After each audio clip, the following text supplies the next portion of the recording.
Hey there, this is the guys from SKB Creative Arts. My name is Systemic. And I'm iNSaNESam. We're going to give you a few tips for improving your games on rush mode, like you'd get from watching any other tips and tricks video on YouTube. It seems a lot of the time you spend playing rush mode on PC or console, people just don't really get what the objective is, or how you're even supposed to play and work as a team. Yeah, because way too often you find yourself in a team where everyone's just trying to get the kills for their next unlock, new weapon or new specialization, and you name it. In that amount of times, it conflicts with the goal of the team. Like you want to get the objective. Yeah, we are currently watching Systemic on this rush map. Yeah.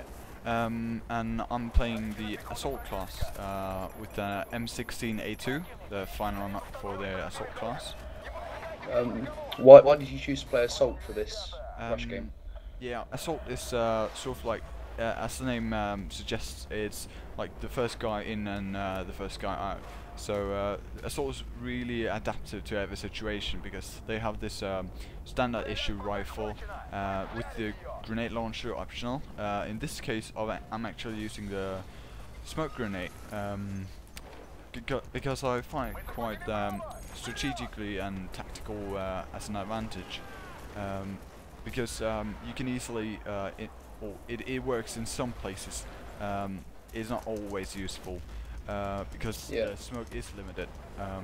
Well, look at all these guys just camping behind the. Yeah, because that was because we had a fast run at their first bases.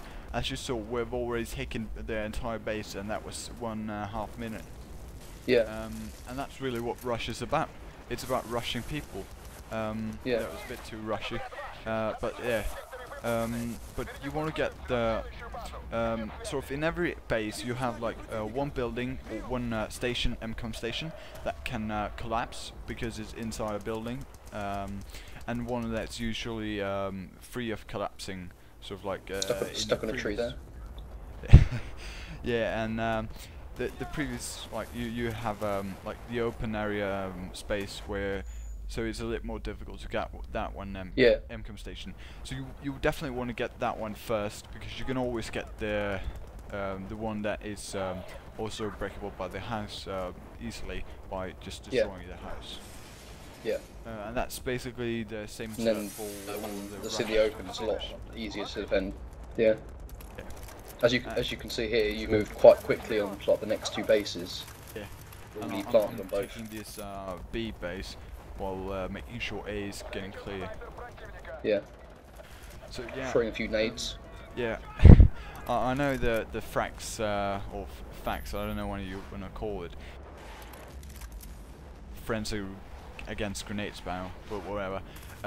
Grenades are useful and you should use them, but don't use it in like over excessively, just like hiding behind a wall and just throwing them.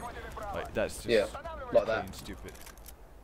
But the occasional grenade is not gonna damage or like damage your ego, or what you're going to call it. Yeah. So here's a good example of the smoke grenade, because I know that behind on the other side of the fence there is a tank. So a few grenades out, and now I can easily get past without getting noticed. Yeah. And they've got their Apache in the air. Yeah. Like you in this map, you want to get your Apache in the air as soon as possible with the best pilot available on the team, because the Apache is really a game changer.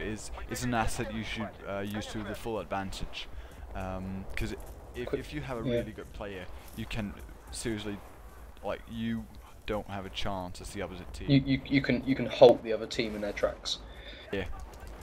So definitely that's a good thing to use carefully.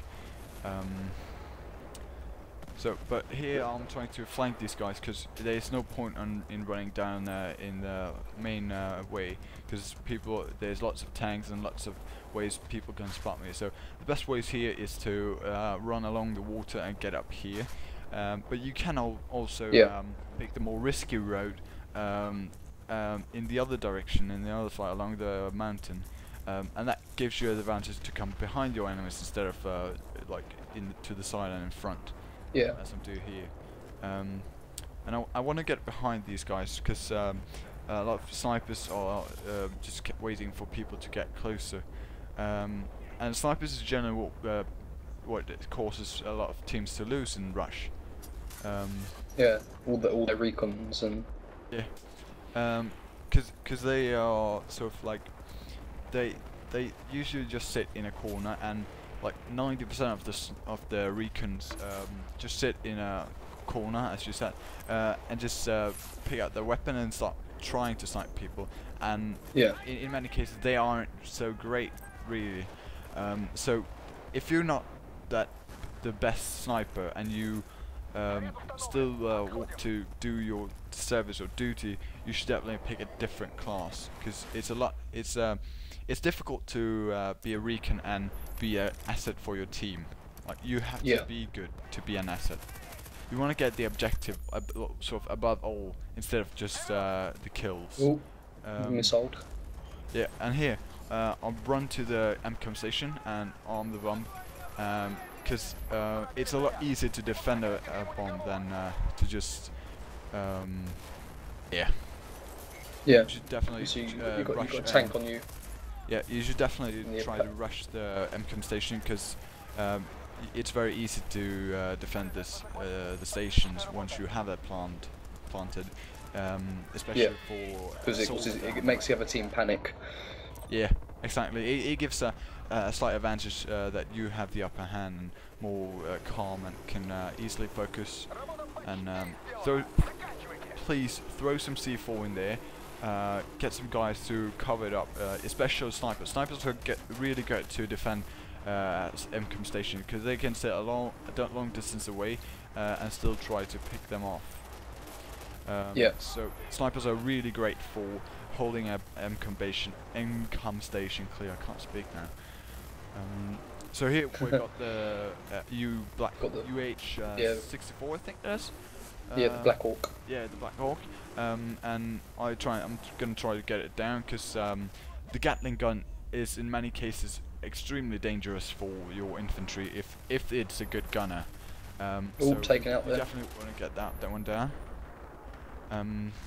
You unluckily get like picked off though from the back. Yeah, that was so unfortunate.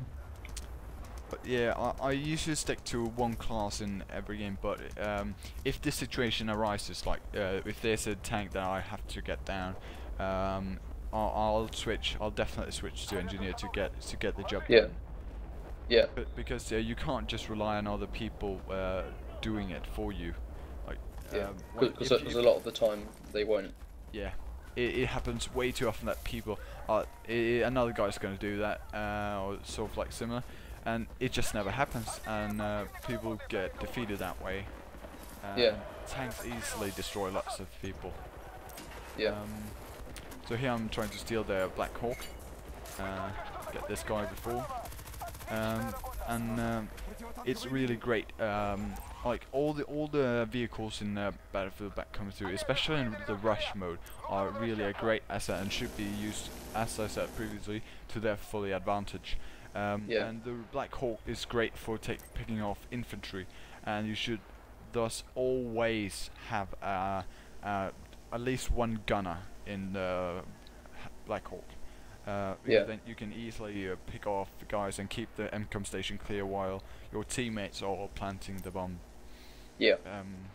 So yeah, that's priority number one for rush. It is to rush the game. It's always so set in the game mode. You have to rush it. And you can't just wait around for your team to rely. You can't just wait around and get kills. Because in the end, your team you're playing, if you're attacking, you have a certain amount of tickets before your team loses. So you want to try and get the bases down as quick as you can before you run out of tickets. Otherwise, you lose. Exactly, I couldn't say it better.